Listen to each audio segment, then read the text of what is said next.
be setting the preload on the Daytona later, mate. All right. Watch you girls, what are you doing? I'm going to be uploading the preload on the Daytona tomorrow. Yeah, it sounds like a good idea, but don't forget to increase the preload if you're going to take a passenger. Yeah, you're probably right. Setting the preload on the Daytona tomorrow, what do you think? Yeah. No, I think it's a good idea. Hey Niall, I'm doing the preload on the Daytona later, what do you think? Oh, yeah, grand. Right now, doing the preload on the Daytona later on. Oh yeah, that seems good, yeah. After I've changed the preload, I'm going to change the compression and rebound damping on the front forks and adjust the rebound. I'm going to do the rebound damping on the back shock as well. You fucking lost it. What?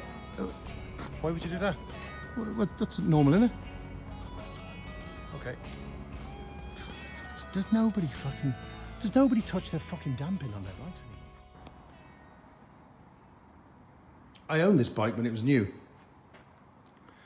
While the salesman's trying to go through all the stuff on me and, you know, adjust this, adjust that, it's got this feature, that feature. Nothing compared to modern bikes, but, you know, it had fully adjustable front forks, rebound damping on the rear shock, you know, all the preload, all that sort of stuff. All that went straight over my head. Yeah, just give me the key, bugger off.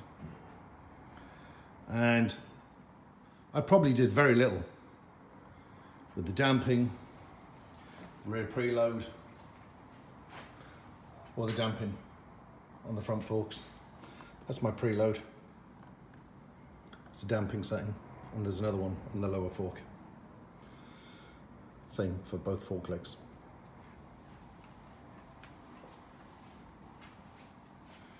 And I rode off into the sunset, and that's grand. I probably left it in the stock position as it came out the factory. And I can't remember, but I bet I never touched it. So I've just fitted refurb shocks, refurb forks with new springs on the front here, and a new rear shock, new rear wheel bars, and I haven't done any suspension settings. So this is like me getting a brand new bike from a showroom. I don't know where the suspension settings are, only that they're somewhere in the middle, somewhere average, I suppose. But I should set them up for this bike. And this is what every motorcyclist should do from day one. Because sometimes, I speak to some people and said, have you mucked around with the damping or this or that or the preload? And they go, no, it's great. It's as it came out the box. It's fine. It might be fine, but you might not know what you're missing either. First off, what's preload for? It's there for one thing and one thing only. It's to make sure you have some usable suspension travel on your bike. That's it. It serves no other purpose. It's no more complicated than that. That is it. It's not there to make your suspension harder or softer.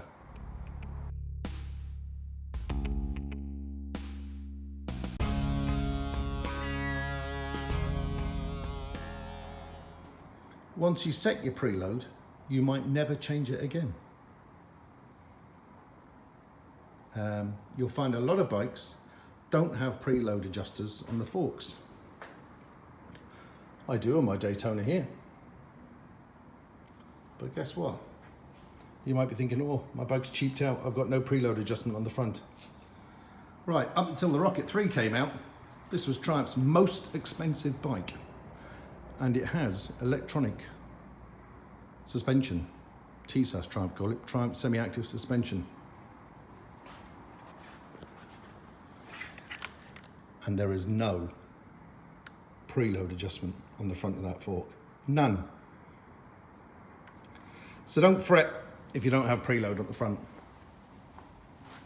It's because when you load up your bike, you're going to be loading it up at the back, either the pillion, luggage, panniers, and this rear shock is going to be the thing that's taken all the grief.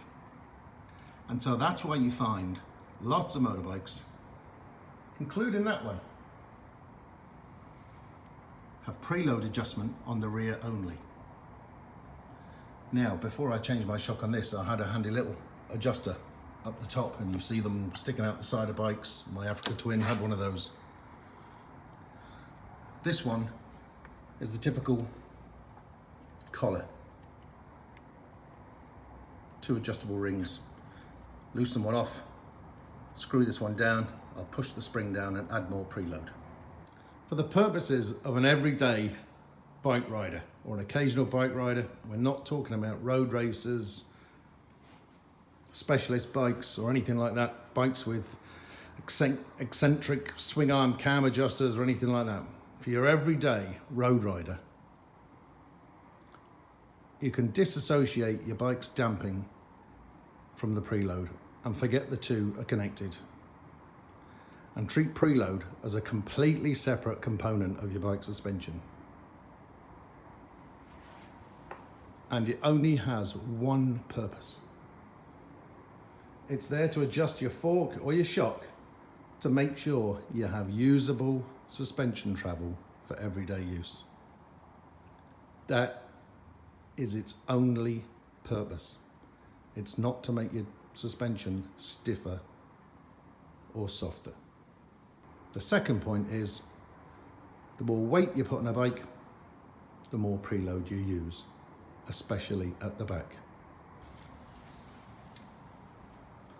That one is very nice. Try and put a little rod on the swing arm here. Here it is. And they run it up to this swing arm position sensor. And what it does, when you get on the bike, this rod gets pushed up, pushes this sensor up, and it says, oh, there's some weight on the bike, I'll add more preload. And that's what your preload is for. To add more pressure on the spring to get your shock in the higher end of its range so you can use your rear shock or your front forks. In this case, I'm looking at the rear shock. So the heavier you load, the more preload you want. This bike does it for me. That's great. So I had a pillion, I had luggage, like these bags and stuff. They all weigh a ton. This swing arm sits up higher. It pushes this rod, pushes this measuring device, and it says, I'll add more preload, and it adjusts that collar there and puts more pressure on the spring. So whether I'm on there with 100 kilos or I have a pillion and some luggage and I'm at 200 kilos, the ride height of this bike should be the same every time. So it's maintaining my ride height. So that's the byproduct of spring preload, maintaining a ride height. Now on that beast, okay, I've got to manually do it, but I'll tell you what, it's not a bother on that one. This bike's a tourer. Sometimes it has luggage, sometimes it doesn't have luggage, sometimes it has a pillion, sometimes it doesn't. So changing the preload on this bike is an everyday occurrence from one day to the other. I was out on it last like this. Tomorrow I might be out on it with no bags. And if I had a manual preload adjuster at the bottom there, what I would have done is say, back off the preload, I haven't got so much weight on the bike. And again, it's just to get my suspension in, say, the top 20 or 30% of its stroke, so I have usable suspension travel. If that was a manually adjustable shock, like I have in the old Daytona here, and I loaded that up with pillion, bags, luggage, all sorts, the rear end of that bike's just going to sit right down. Okay, that one's automatically adjusting it. This isn't. That's where I'd have to adjust that collar. And you're thinking, geez, what an ass. You're really going to adjust that collar every time? Well, no, I'm not. Because this bike is never going to take a pillion and it's never going to take luggage. That's what that bike's for. This is a bit of a toy, really. And it's a bit of a Sunday afternoon blast bike. Once I measure my sag on this bike and set my preload front and rear, it's never, ever going to change. because the weight on that bike is never going to change. That bike there, with its Triumph semi-active suspension, I've had that bike, what, 2.5 years now? I could have gotten that bike every day for 2.5 years, and that automatic preload might never have changed the preload setting at all, whatsoever. If I got on that, my weight today was 100 kilos.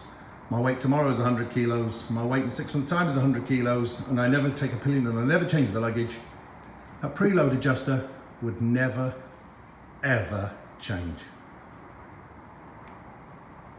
So a lot of this electronic suspension on a motorbike is fairly basic stuff. It's doing no more than adjusting your preload knob for you. And as I say, if your weight never changed, even this electronic suspension, it'd never change the preload either, because it doesn't have to.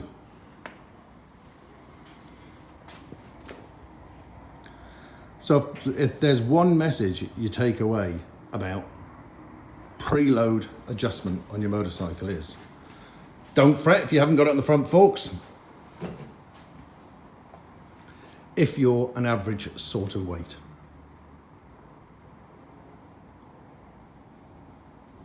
If you have adjustment on the rear, look up your manual and you might find the factory setting, and you may find someone test drove your bike before you, or the factory didn't even set it up in the right. Sometimes you see the left and the right. Shocks, if you've got twin shocks at the back, set up different preloads. But when you see these preloads, and I'll show a picture here, just move these up the more load you add. And it's just lifting the back end of your bike back up to take account of that extra load. When that extra load, i.e. your passenger or your luggage, gets on the bike, it'll go back to where it was originally with you just sitting on it. So it's trying to maintain that ride height, maintain that position of that shock. It wants to be in the top 20 or 30% of its stroke to allow for bumps in the road, but also you don't want it right at the top of the suspension travel, because there's holes in the road too, and you want some downward travel for those. So in summary, and just to reinforce it again, preload is there to adjust your fork or your shock to make sure you have usable suspension travel for everyday use. That's it. It's not to make your shock harder or softer. If you're going to take a pillion, add preload at the back, either on your twin shocks or your single shock. It'll increase your suspension travel and your pillion will thank you for it. When you add more preload, you're not stiffening the spring.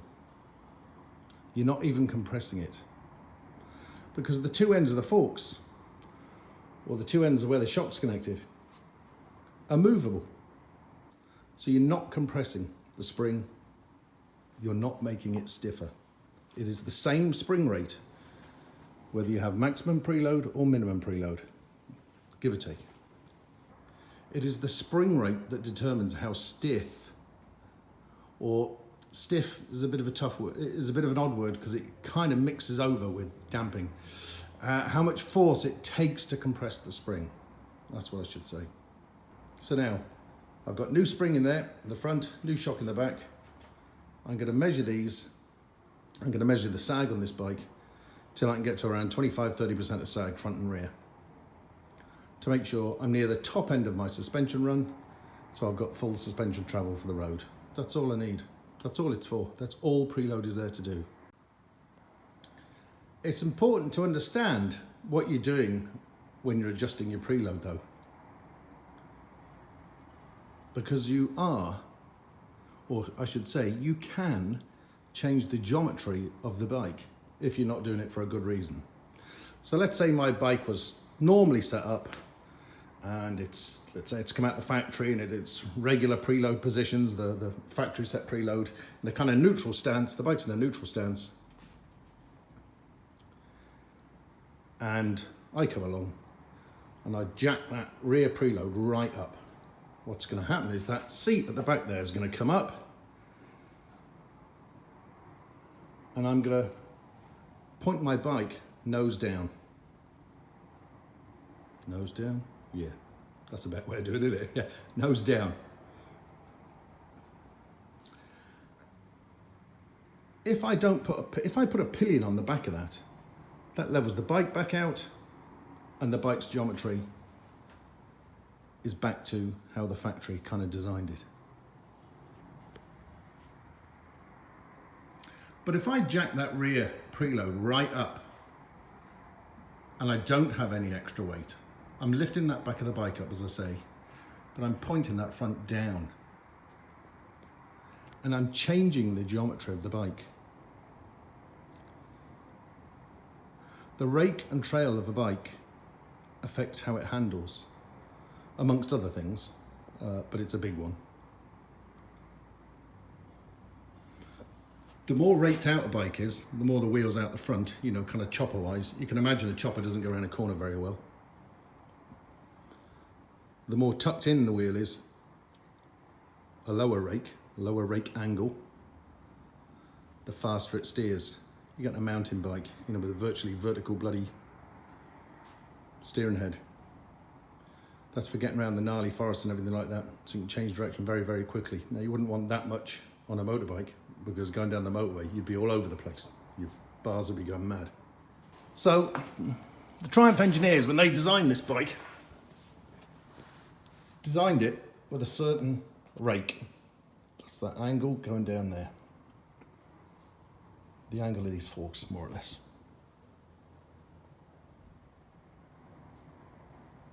And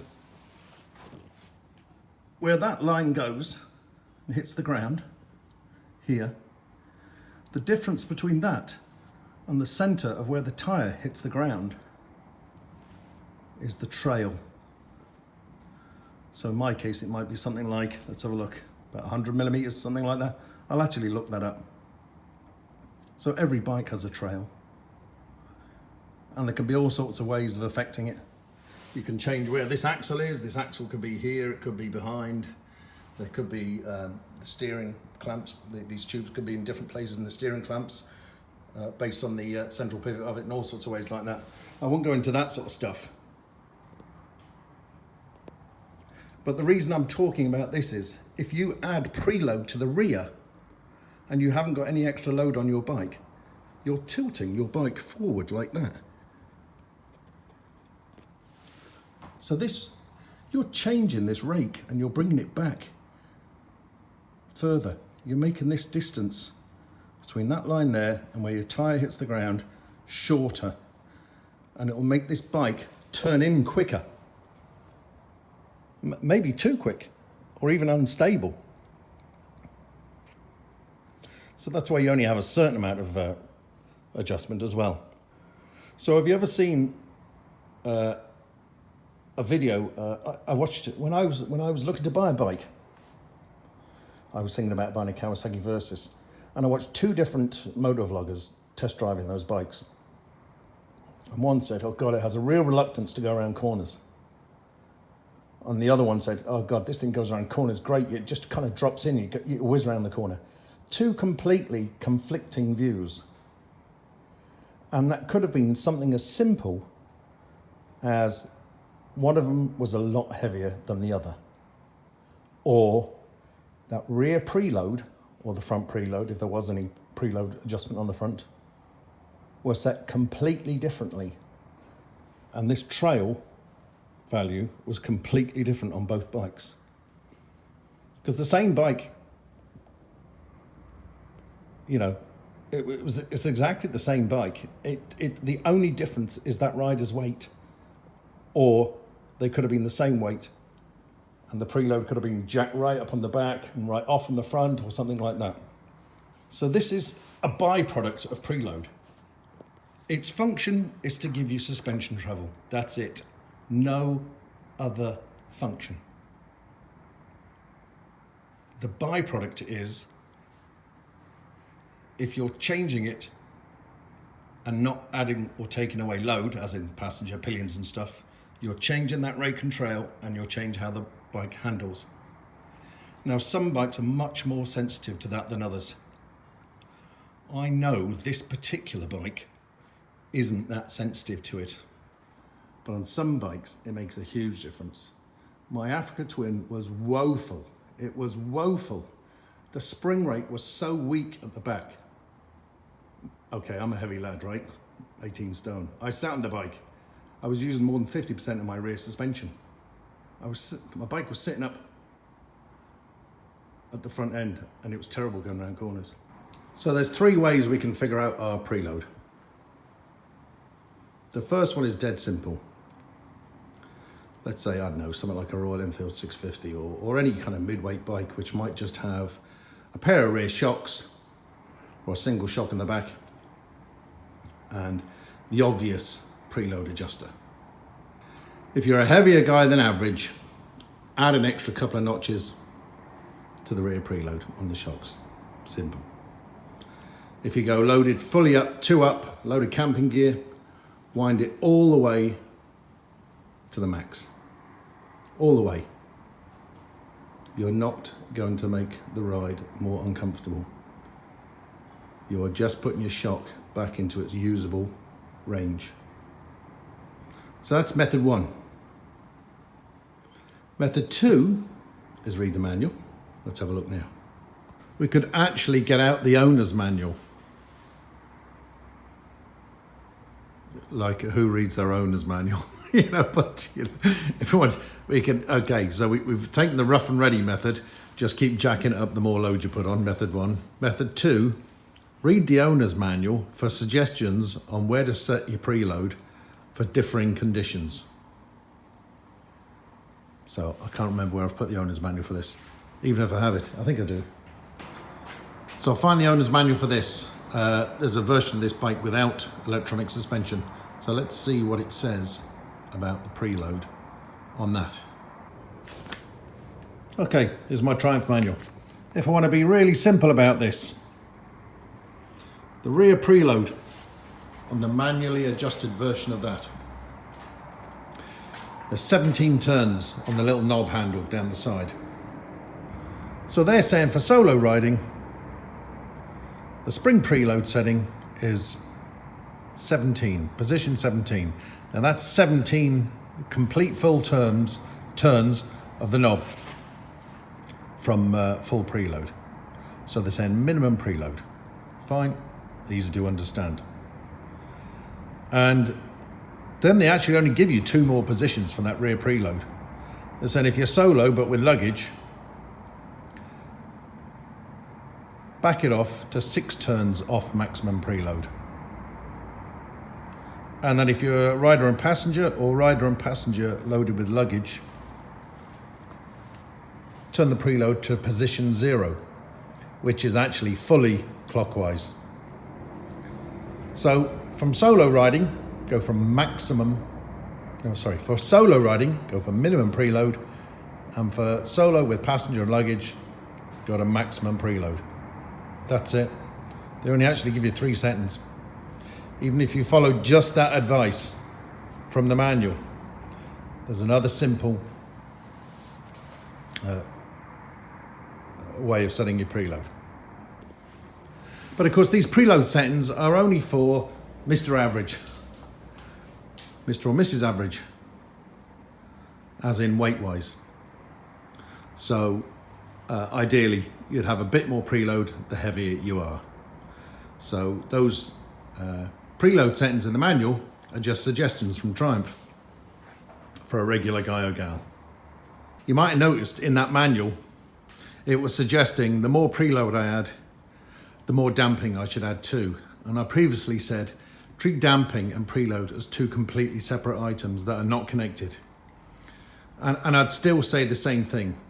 What the manual is actually trying to tell you there, or what it's trying to infer there, is you're adding more preload because you're adding more weight. And what it's doing is, it's saying, but if you're adding more weight, you do need more damping to control that extra weight. And I'll go through that in my second video on damping. And it'll be the damping setup on this bike. Method 3, we actually measure it. Sounds scientific. No, actually, it doesn't sound scientific. We just measure it with a tape measure. or a ruler. Nothing more complicated than that. So I need to find out the free length of the forks and the rear. So I know for this Daytona 1200, the front fork travel is 150 mil. So my total suspension travel is 150 mil. Now that's fork travel, not vertical travel, that's fork travel. My rear end is 126 mil of rear wheel travel. So that's gonna virtually be traveling vertically, not quite because it is on a swing arm, but virtually 126 mil. And so even though that's longer, because it's at that raked angle, they're roughly going to be the same suspension travel front and rear. So I want to be somewhere, I want my front forks, if I say 25%, let's say I'm going to aim for 25%. No, I might not be able to do it. It might end up having to be 30%, but let's try. I'm going to aim for 25% usage of my overall suspension travel, front and rear, when I'm sitting on the bike. So I want to use 38 mil of those front forks. So I'm Billy No Mates today. Well, I'll probably Billy No Mates every day. I'm going to do this myself and working out. Now, there are, as I say, there's a million videos on YouTube about doing sag and all that sort of stuff. And I'm not talking about race bikes here or anything like this, just boggo road bikes. So I need to find out where that suspension sits when I sit on the bike. And I need to move the forks up and down a bit because there'll be a bit of stiction on the forks to make sure I'm getting the same measurement every time. So I'll rock back and forth and I'll take several measurements. But because the forks have just been professionally refurbished, I know the stiction's not that bad on them, and I know my forks are going to kind of come to rest at pretty much the same point every time I try this measurement. But I'll do it several times anyway, just to be sure. So I'll start in the front. As I said, I want this to move by 38 mil when I'm sitting on the bike with my weight. So all I do is get this front wheel off the ground, which it is now, and I'm going to put a cable tie on here. And then I'm going to sit on the bike. This is going to push the cable tie up, and I'm going to reduce the front preload until it pushes this cable tie up 38 millimeters, with me sitting on it with all my bike gear, my helmet, my boots and the gloves on. It's as simple as that. All these manual preload adjusters are easy to adjust. So in my case, it's just a little 17 mil. So clockwise in, I'm increasing the preload.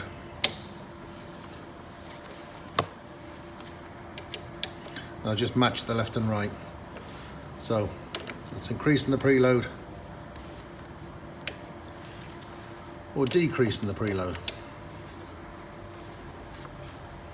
depending on which way I want to go. So it's easy enough. I only have to put it on one fork.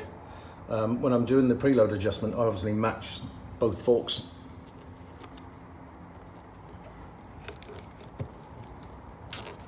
You don't have to get all clobbered up and do this the whole way through. You could be sweating your ass off. You could do it till you roughly get there, then put your motorbike gear on for the final adjustment. So there we are. My front wheel is off the ground. These forks are fully extended. I know I'm looking for 38 mil. So I'm going to get on the bike, see how much this gets pushed up. Now I'm going to get off the centre stand to start with.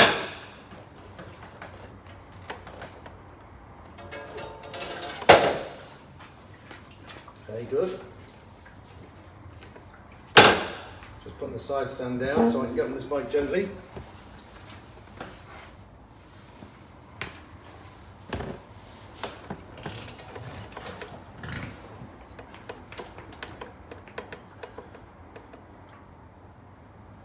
Right, that's me sitting on the bike.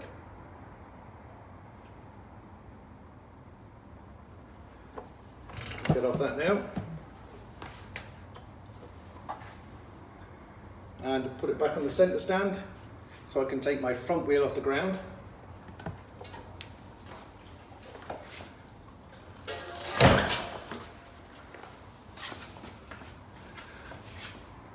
Now I can measure that difference. Right, we were looking for, right, my front wheel, I'm back on the centre stand, my front wheel is off the ground. There's no weight on these front wheel or forks or anything. And I measure now what that sag was, how much that fork moved. Right, it's hard to show the value on the ruler there, but it's actually 30 mil. So with me just in my jeans and t-shirt, I dropped, the suspension dropped 30 mil. I'm looking for a bit more. So I'm fairly close with my preload settings, fairly close. So what I'll do now is I'll load up with all my gear and see how much of a difference that makes. Right, I'm on all my gear. Now it's a fairly hot day, so what I've done is I piled a load of my riding gear up on the, near the base of the tank, near the rider's seat. So I have boots, helmet, jacket, winter trousers, everything like that. So that's going to be my normal riding weight on the bike. And I'm lucky here as well, I'm next to a wall, so once I get upright and on the bike, I can take my feet off the ground and just hold myself against the wall. So on my full clobber, with where the preload is now, I'm using about 21% of my suspension. Now if I run out of preload adjustment and I couldn't go any lower, that wouldn't be a disaster if I stayed at 21%. You know, it's not a fixed figure. You know, people generally say, you know, a quarter to a third of your suspension travel. And try and even Steven it a little bit between front and rear. So let's try reducing the preload on the front there to get my shocks, my forks to go down a little bit more, that's all. So I backed my preload off and I got a few more millimeters of travel out of this. So now I'm actually sitting at about 25% sag. So with me sitting on the bike, fully clothed, in an upright position, I'm using about a quarter of my suspension, just sitting there doing nothing. So that'll do for me. So now what I do is I'll just do the same on my rear, so that I'm using about a quarter of my suspension at the back. I'm at the end of my preload adjustment, so I can't go less than, I can't use up more than a quarter of my suspension at the moment. So I'll try and match the rear end, roughly around that value. Now, doing those measurements on the rear end is nigh on impossible without a mate, because you just can't get on and off the bike and do the measurements easy enough. It's great with the old cable tie on the front. It's just too difficult on the rear to do that sort of thing. So I'll have to wait till I get an oppo to help me out there. Oh God, I can't wait. I've got to do this rear sag myself. So I'm going to work out a way to do it. So what I've done, I've tied a bit of string or rope around my swing arm there. And if I look at, that's my axle. So if I look at some sort of radial movement, I'm going to pick this seat pillar as my spot. So I'm just going to put a bit of marker there. I'll get the bike up in the centre stand, put a green marker there. I'm going to sit on the bike holding this bit of rope with all my gear on, and then I'm going to put another bit of green marker, or hold my hand there, get off the bike and measure the difference between that rope. And that will give me an idea how my preload's set for my rear shock. I reckon it's going to be almost dead on, but I'll find out for sure. Right, bike's up in the centre stand.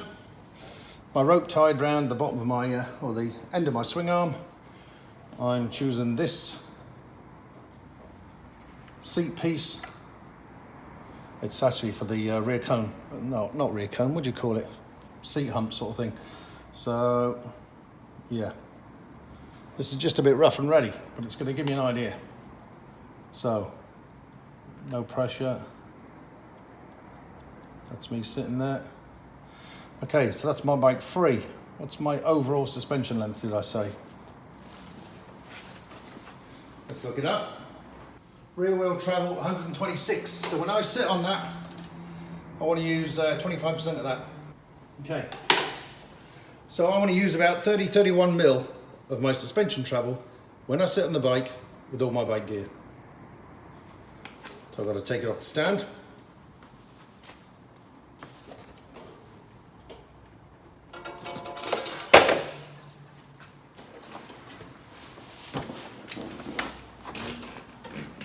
Put it on there.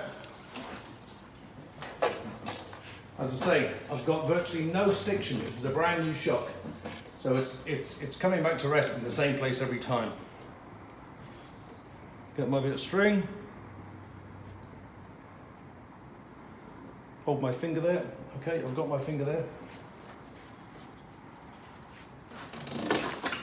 Get off the bike like a contortionist without letting go of my string. Now, mark where my finger was. Here. So how much suspension did I use when I got on the bike? That much. Ruler. I said I wanted to use about 31, 32 mil. Let's have a look. What did I use when I sat on the bike?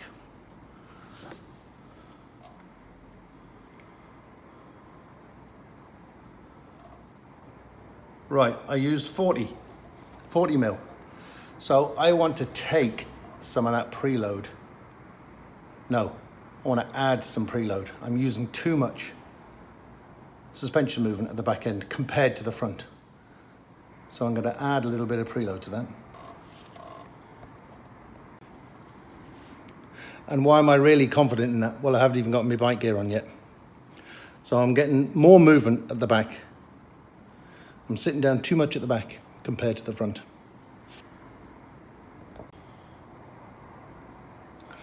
This Wilbur shock is actually set up quite nicely. It's set up to use about 30% of my suspension travel with a load on it. So that's not bad. Had my front been nearer 30%, I'd leave this well alone. All I'm doing is just trying to match the front and rear end a little. So I'm just going to add a small amount of preload to bring them back up so they're kind of roughly equivalent. They don't have to be bang on, and you'll find you might get a feel for adjusting preload front and rear a little bit as you get to know your bike. So I need to loosen in my instance with this Wilbur's shock, I just need to loosen the locking. What the hell, I'll show you. So I just need to loosen this locking ring and adjust the preload with this. Easy done. So even though I said I had a lot of space, it took me quite a bit to, a little bit of scratching, a little bit of mucking around to get to this slackening collar. So I just, that's the one to nip it up once I've got the preload in the right place. So I'll loosen that off first, and I want to screw this down a bit to add more preload.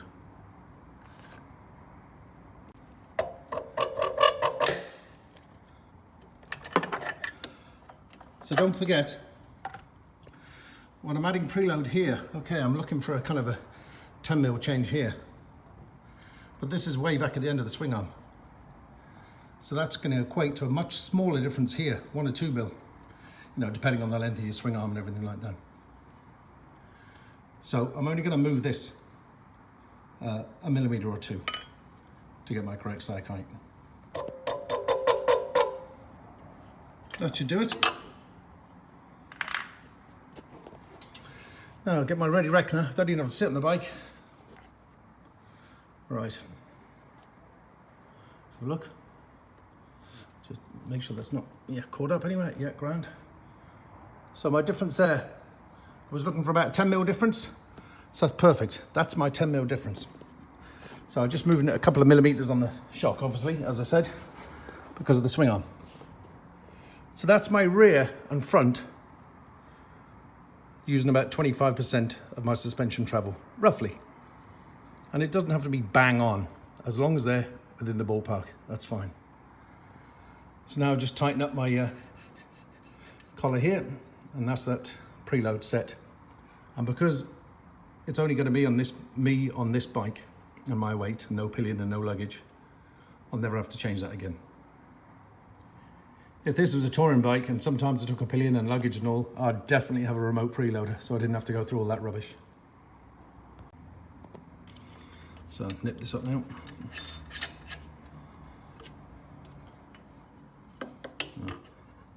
And in the other hand, I'll just nip that against that one with the tool. And you know, just so I can have a quick check on this at any time, I'm just going to put a little Sharpie marker there. See that there? Make sure that ring hasn't moved at any stage.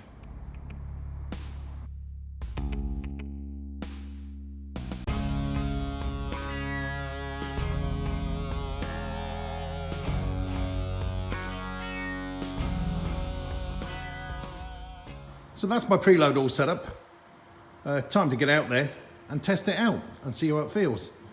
And once this thing starts going around the corners all right and I'm happy with the way it's handling, we'll check out what we can do with the damping. That's in part 2.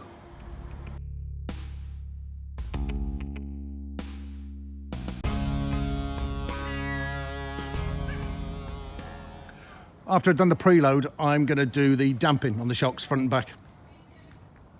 Are you winding me up? No, I'll do the preload on my new shock and the forks. I'll do the preload on my forks. No, I'll do the damping on my forks now. I've done the preload. Have you been drinking? No, well, do you not do that? You know you don't fucking do that. Nobody fucking does that. What the fuck is wrong with you? Oh, okay. I'm going in. It's Are fucking you ridiculous. sure? I don't know what you're on about. You're fucking weird. Oh, okay. Oh, I guess Kieran doesn't do that then. Fuck.